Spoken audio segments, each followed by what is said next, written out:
Ah, bom dia. Esse sábado que passou, eu dei um shiur, queria elaborar e também repetir para aqueles que não estavam aqui. Para mim é uma coisa que marcou bastante quando eu estudei, achei interessante. É o seguinte: logo no início da Parashá de Mishpatim, que é a primeira Parashá depois dos 10 Mandamentos, a Torá começa falando sobre umas leis que são para a gente completamente, aparentemente ultrapassadas e, e não éticas. São as leis dos escravos. E a pergunta é, se a gente acabou de sair do Egito, acabamos de se libertar do Egito, chega a Torá e fala, bom, quando você tiver um escravo,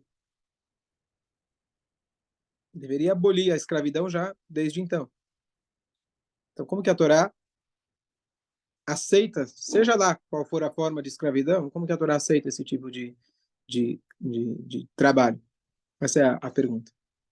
Então, para a gente entender o que significa um escravo de acordo com a Torá, o sistema da Torá, vamos dividir em três partes. Tem um escravo, homem, judeu. Tem uma escrava, uma serva judia. A gente vai ver, um homem pode vender a sua filha pequena antes do Bat Mitzvah para ser uma serva. Aparentemente um absurdo muito grande. E, em terceiro lugar, um escravo não judeu. Então, vamos começar pelo escravo judeu. Primeira coisa, não existe um mercado de escravos. Segunda coisa, você não pode chegar e vender ninguém como escravo. Falando agora sobre escravo judeu, homem. Qual que é a situação que a pessoa pode se tornar um escravo? São duas. Uma, ele roubou e não tinha como pagar. Duas, ele chegou, Deus nos livre, na miséria total. Até a roupa de corpo dele é penhor, não tem nada. E ele pode se vender como escravo. Como uma última né, talvez solução para ele poder se sustentar. Até aqui? Tudo bem? Claro? Não. Bom, a partir do momento que você tem ele como escravo, quais são as suas obrigações? Aqui no Brasil a gente sabe como funciona quem é CLT. Todo aquele que contrata um funcionário CLT, contrata um patrão. A origem disso é na Torá. Porque nossos sábios dizem, todo aquele que compra um escravo, é como se fosse que ele comprou um patrão para si mesmo. Porque quais são as obrigações? Então, primeiro, uma das coisas, você não pode dar para ele um trabalho, vamos chamar assim, o que se chama trabalho escravo. O que seria um trabalho escravo? Bom, não só que você é um escravo e trabalha, mas um trabalho escravo do estilo que a gente teve no Egito é um trabalho sem, não é pesado, todo trabalho pode ser pesado, né? A gente trabalha bastante, mas é um trabalho que ele não tem um limite. O que significa isso? Você fala, olha, começa aí a cortar a grama, corta o trigo até eu voltar. Quando você volta? Pode ser daqui uma hora, pode ser daqui um mês, pode ser daqui um ano. Aquele mês que você voltou em 30 segundos, aqueles 30 segundos de aflição que ele ficou trabalhando sem saber por quanto tempo ele vai trabalhar, você está proibido de fazer esse tipo de trabalho. Então, essa é uma regra. Segunda regra, quais são as condições de vida que você tem que dar para ele? As mesmas que as suas. As mesmas que as suas.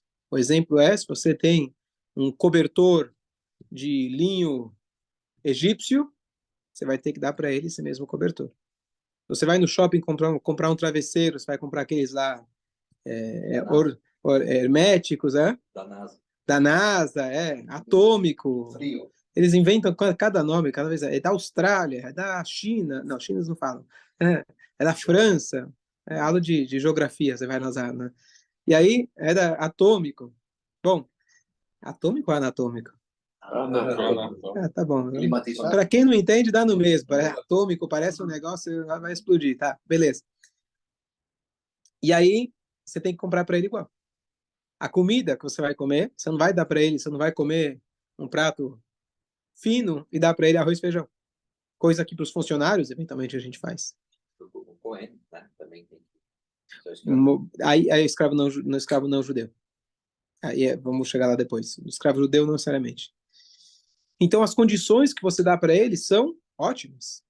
Então, até seria um bom negócio, não só para o cara que está na miséria, mas um cara que não está conseguindo fechar as contas, deixa-o ir trabalhar como escravo. O que acontece durante esse período? O dono, além de ter comprado ele como escravo, então ele já deu um dinheiro que vai ficar guardado para ele ou para a família dele ajudar, ele ainda tem a obrigação de sustentar a família. Então, tá certo, eu tô fora de casa, eu tô morando fora de casa. Como se fosse que eu fui para um intercâmbio, fui lá fazer negócio na China. Fiquei fora de casa. E antigamente ficar fora de casa era não era 3 dias. Hã? Dá 2 quarteirões, já tá. Já é, mas você pegava um navio, você voltava depois de alguns anos. Então, ele vai ficar fora de casa, mas vai garantir que a esposa e os filhos vão ter sustento. Então, além da aquisição inicial, ele tem que dar um salário para poder sustentar a família. Pensão, pagar pensão. E agora eu te pergunto, imagina que você está tentando contratar um funcionário, você vai contratar alguém que você paga para ele pelo serviço, ou você vai ter a dor de cabeça de ter que comprar alguém, ter que sustentar a família, deixar o cara na tua casa, dar para ele tudo de bom do melhor, porque para um funcionário, curiosamente, você não tem quase nenhuma dessas obrigações. Porque o funcionário ele ganha por hora, ou ele ganha pelo serviço. Ele que se dispôs a fazer isso. Se eu der para ele um serviço muito pesado, ele que se dispôs. Se quiser, vai embora. Então, um funcionário, eu posso exigir muito mais dele. Eu não tenho todas essas obrigações de dar para ele a mesma comida. Tem obrigações que, se ele está trabalhando no campo, enquanto ele está colhendo, ele também pode comer das frutas, etc. Mas não é a mesma obrigação de eu comprar para manter o mesmo patamar que eu. Então, quem seria a pessoa que iria comprar alguém como escravo? Um judeu que quer comprar ele como escravo, alguém que está querendo ajudar literalmente aquela pessoa.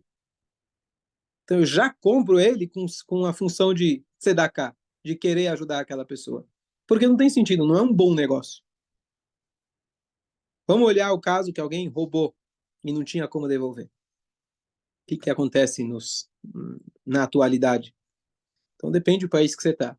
Ou ele vai ser preso e sair de lá um expert. Se ele não sabia roubar, agora ele sabe. Ou outros países cortam a mão, joga de cima do prédio, Deus nos livre, tá certo? Qual que é a solução que a Torá dá pra gente? Não existe prisão na Torá, princípio. Qual que é a solução dá? Então tem situação que a primeira pessoa roubou, tem que devolver. Depende da sua ação, ele vai ter que pagar o dobro. Se ele não tem como pagar, então ele é obrigado a ser vendido como escravo. O que acontece quando ele é vendido como escravo? Ele agora vai passar, no máximo, esqueci de falar, tem um período máximo de quanto você pode ficar como escravo. Então não é indefinitivamente vai trabalhar como escravo, como seria o modelo de escravidão que a gente ouve falar, aprende na escola.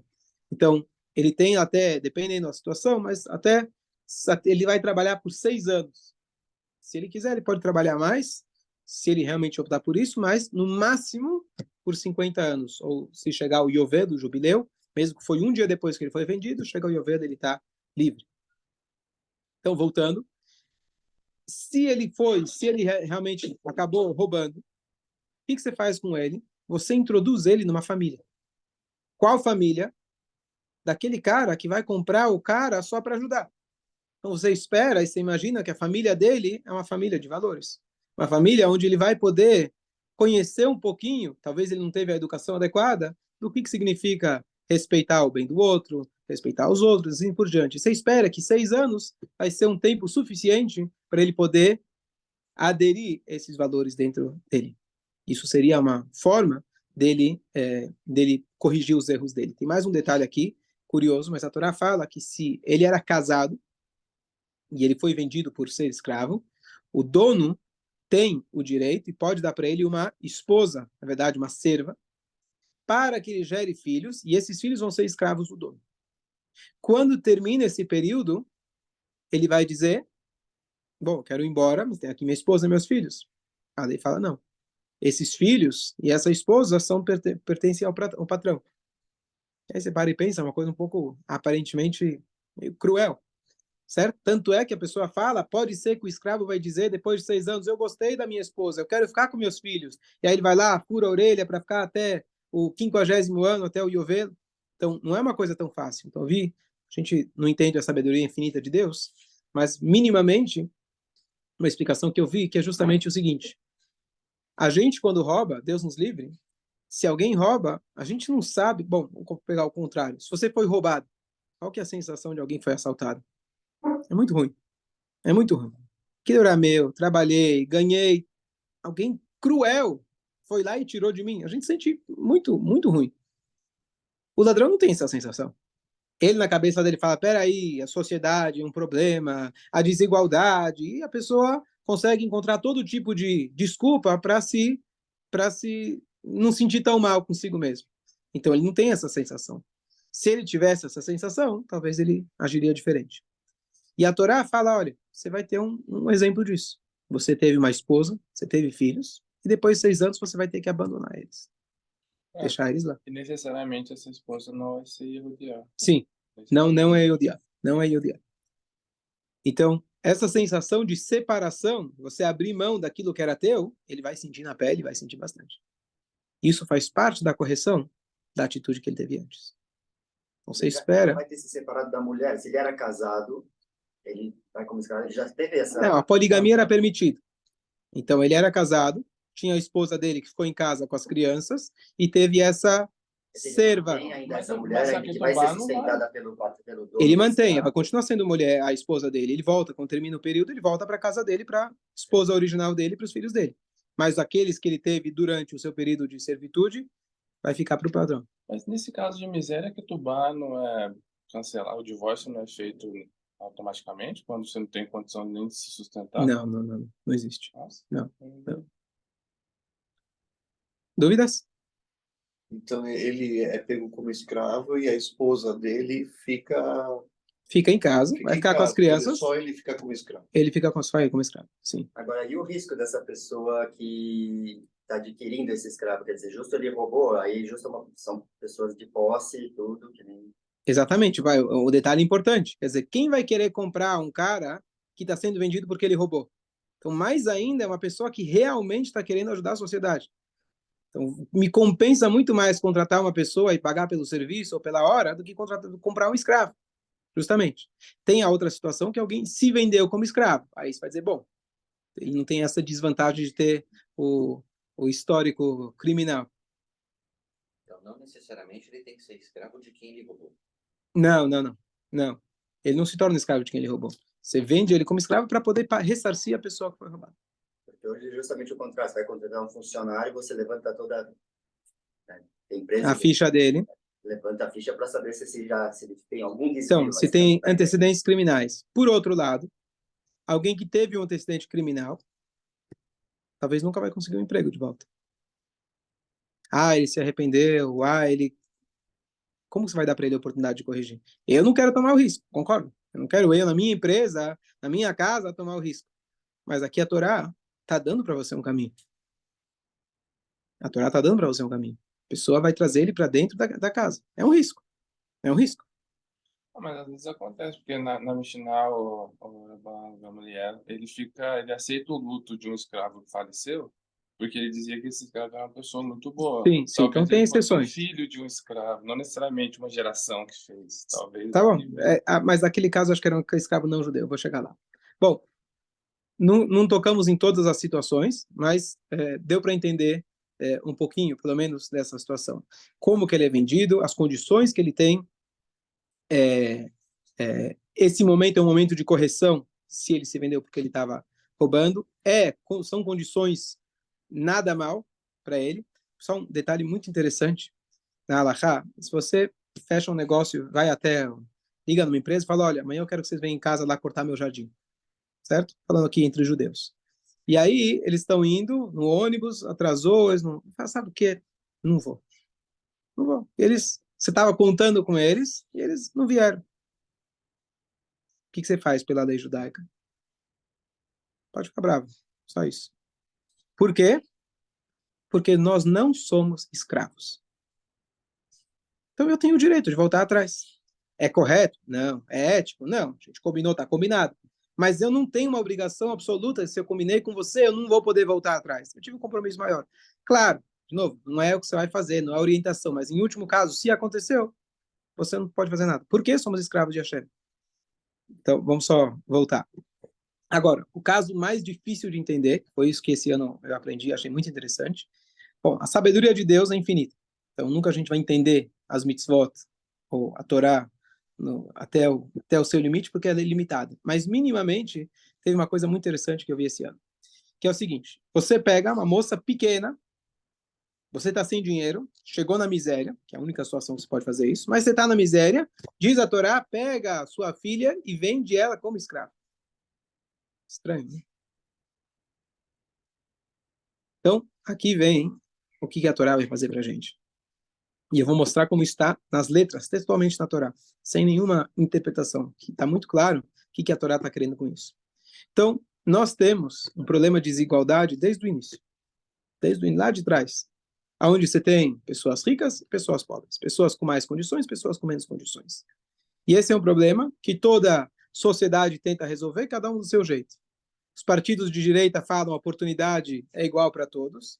Os de esquerda falam pega dos ricos, guarda a maioria e dá um pouquinho de mesada para os pobres para ganhar a eleição. Aqui no Brasil, pelo menos, é assim que funciona. Mas qual seria, pelo menos, a teoria?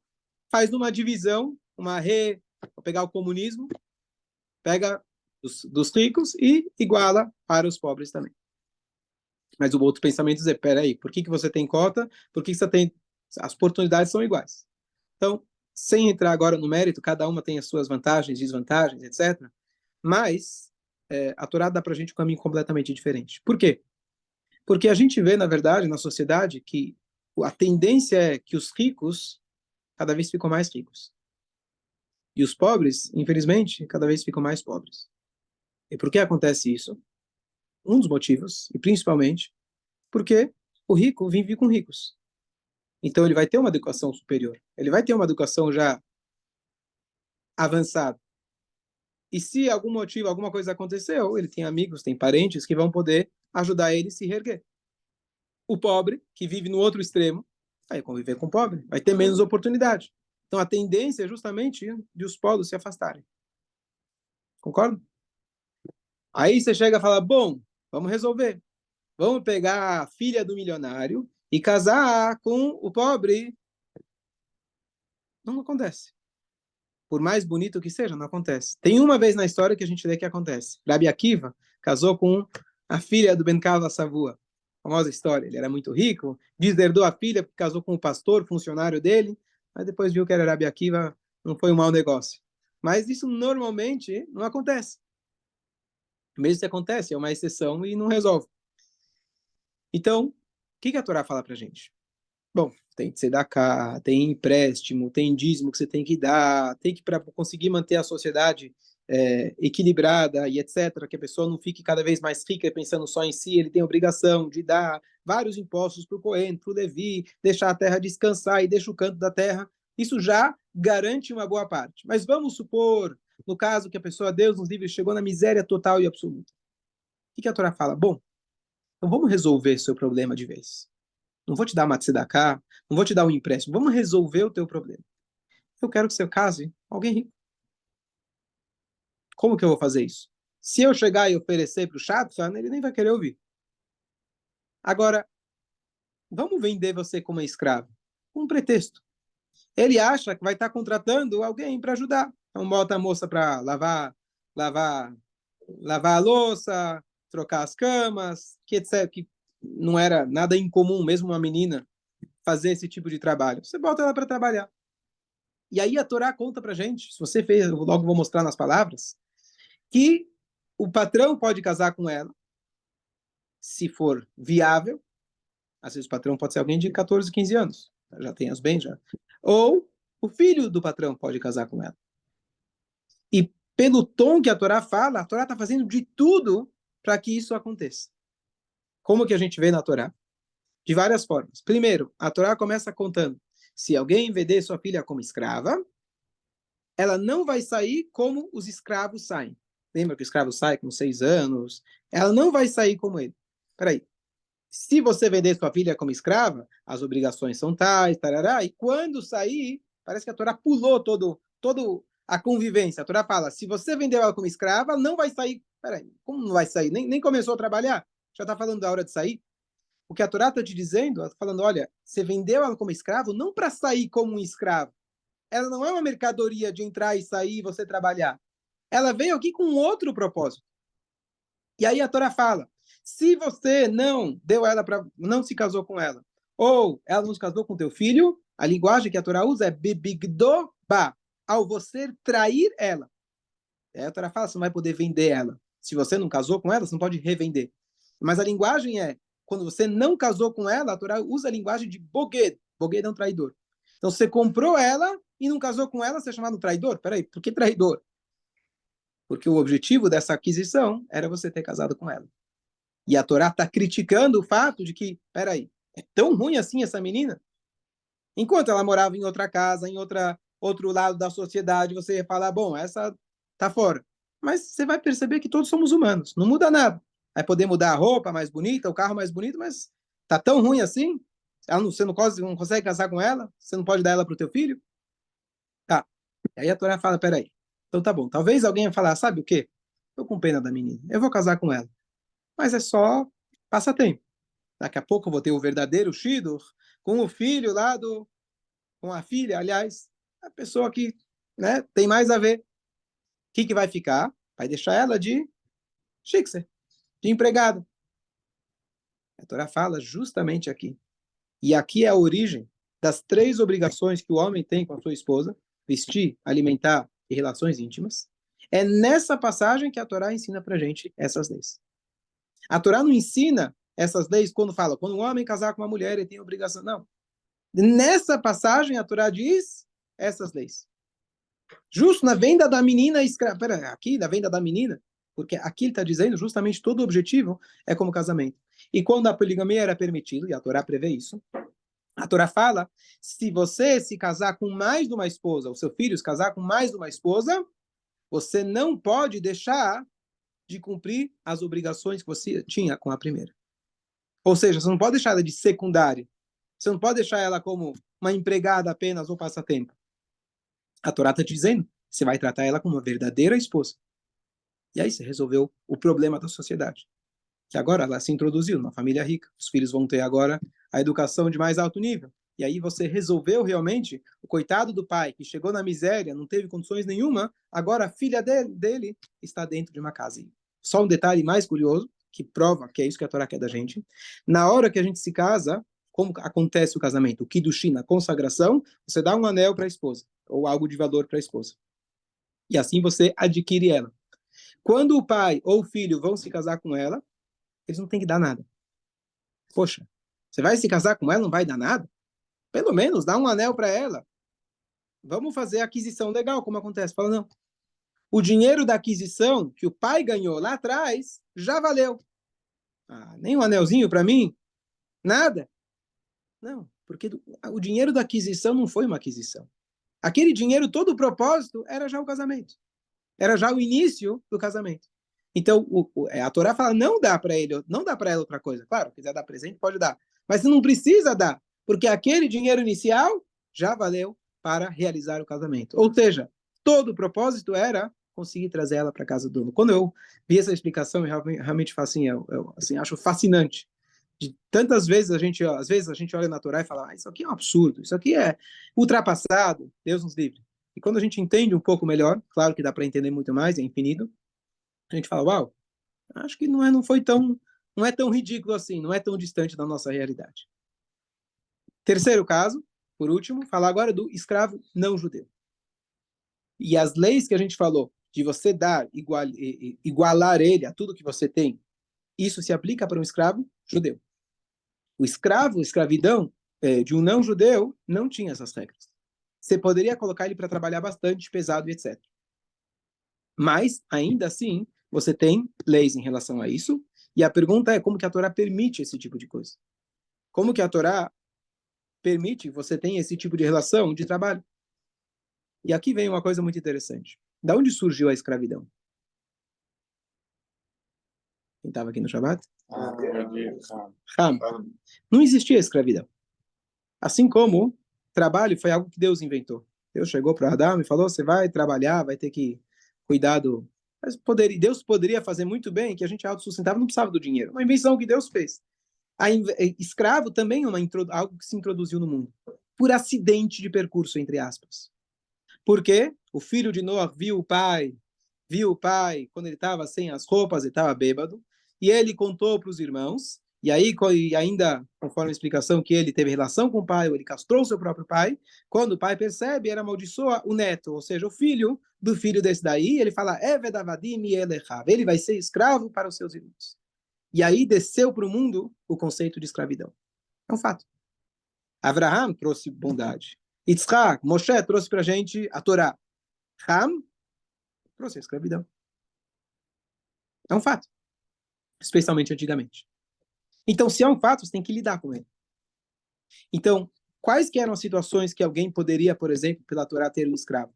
Você tem uma situação que era mais comum, era quando eles vieram conquistar Israel.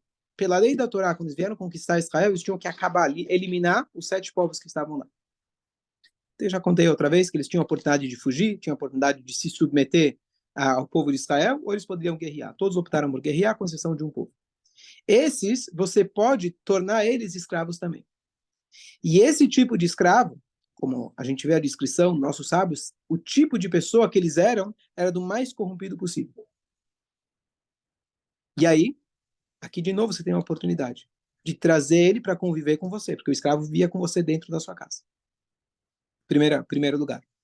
Segundo lugar, e aqui uma coisa que vai responder tudo ou vai quebrar esse nosso eventual preconceito do que a Torá está falando. O escravo não judeu, quando ele vem trabalhar para um judeu, ele se torna judeu. Com as obrigações das mitzvot, igual de uma mulher. Ou seja, todas as mitzvot positivas estão ligadas com o tempo. Imagina, você compra um cara como... aliás, esqueci de falar. Se você compra lá o escravo judeu, fala, peraí, agora tem que shacharit, agora é mincha, agora botar tefilin, agora é Shabbat. Realmente não é um bom negócio, tá certo? Agora, o escravo não judeu, ele tem 12 meses. Você tem 12 meses para convencer ele, uma coisa fora do comum, você não convence ninguém, a gente não é proselitista, para convencer ele a se tornar judeu. Ele vai na mikve, ele sai de lá um judeu. Só que, como um contrato de trabalho, digamos assim, que como ele está aqui como escravo, a Torá isenta ele das mitzvot, que vão ocupar o tempo dele. Então, ele não vai transgredir o Shabat, mas você não vai obrigar ele a ir rezar o Shema na hora certa. Ele agora realmente tenha essa liberdade para poder servir como uma esposa. Então, o que você está fazendo? Você pegou alguém de um povo, eventualmente inimigo, trouxe ele para dentro da tua casa e trouxe ele para dentro do judaísmo. Isso é escravo? Esse é o modelo de escravidão que a gente está acostumado? Vai dar trabalho. Ele agora vai querer comer caché, você não vai poder pagar o vale refeição lá da esquina, vai custar mais caro.